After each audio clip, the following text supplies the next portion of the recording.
Assalamualaikum warahmatullahi wabarakatuh. Perkenalkan, nama saya Lailatul Qomaria dengan NIM 210231100120.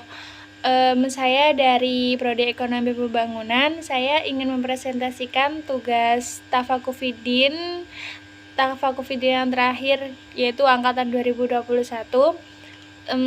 yang memilih salah satu dari tugas tersebut, yaitu tentang tajwid.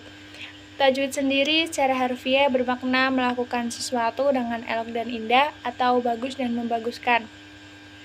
Tajwid berasal dari kata jawada dalam bahasa Arab. Dalam ilmu qiraah, tajwid berarti mengeluarkan huruf dari tempatnya dengan memberikan sifat-sifat yang dimilikinya.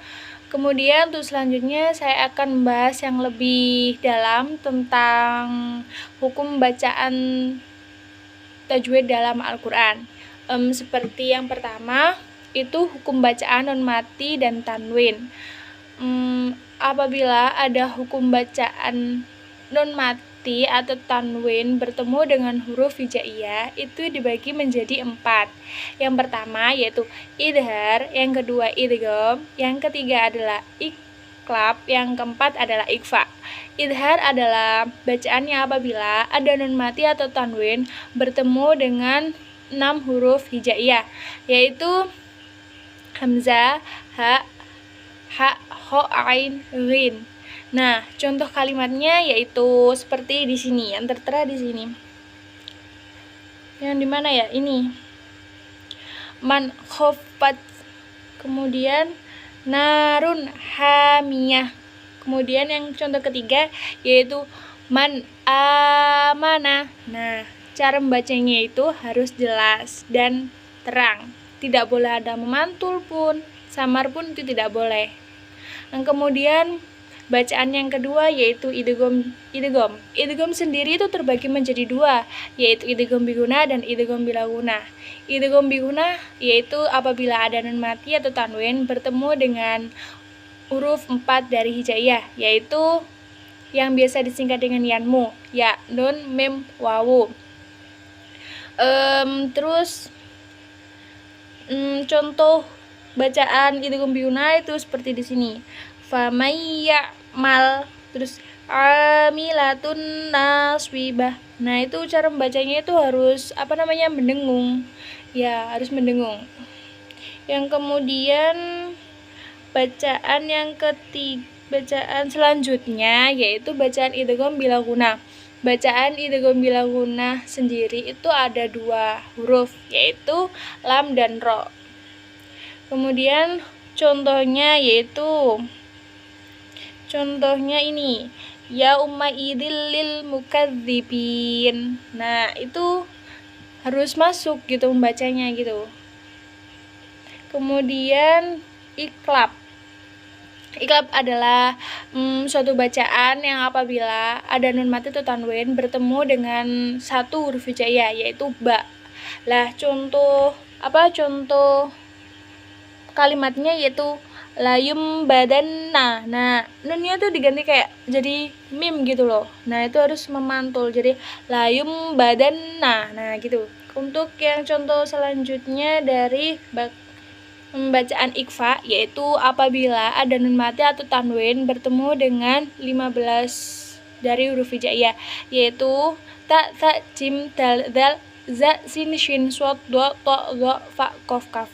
Lah, dari salah satu itu apabila ada nun mati tanwin bertemu dengan huruf salah satu itu, maka harus dibaca samar.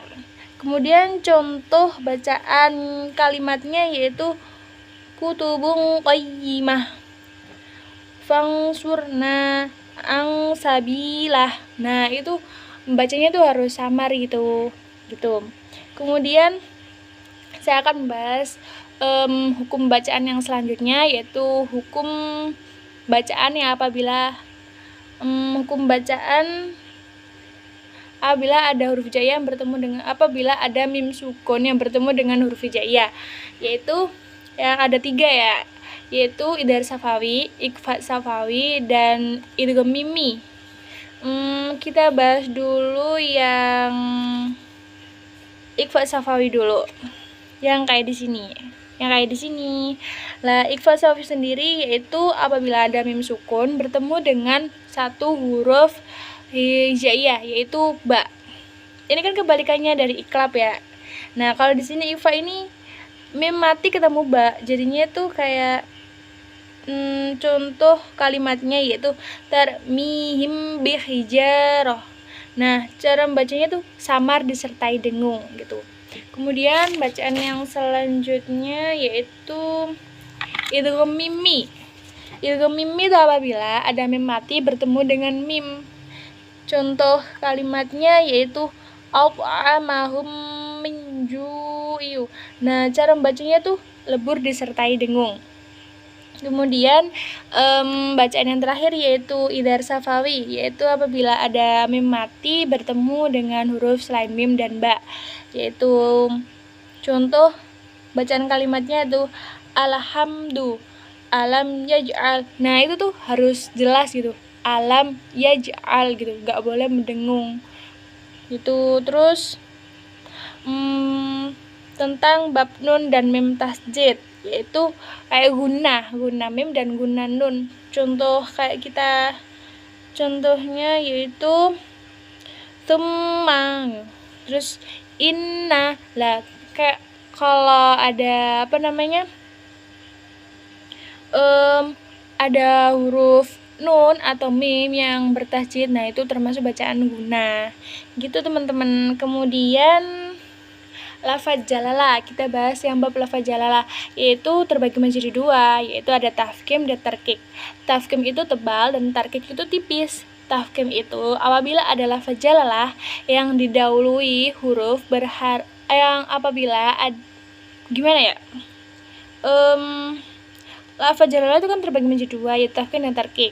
Tafkhim kan tebal. Nah, kenapa dibilang tebal? Karena apabila ada lafaz jalalah yang didahului huruf berharakat fathah atau dhamma, maka harus dibaca tebal. Contohnya wallahi, terus rahmatullahi, fa innallaha. Nah, itu caranya kayak gitu bacanya. Kemudian yang tarkik atau tipis, yaitu apabila ada lafaz jalalah yang didahului oleh huruf berharokat kasroh, maka cara membacanya itu dzikrillah, amrillah. Nah, kayak gitu, tipis.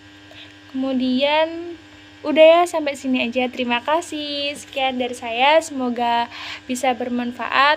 Wassalamualaikum warahmatullahi wabarakatuh.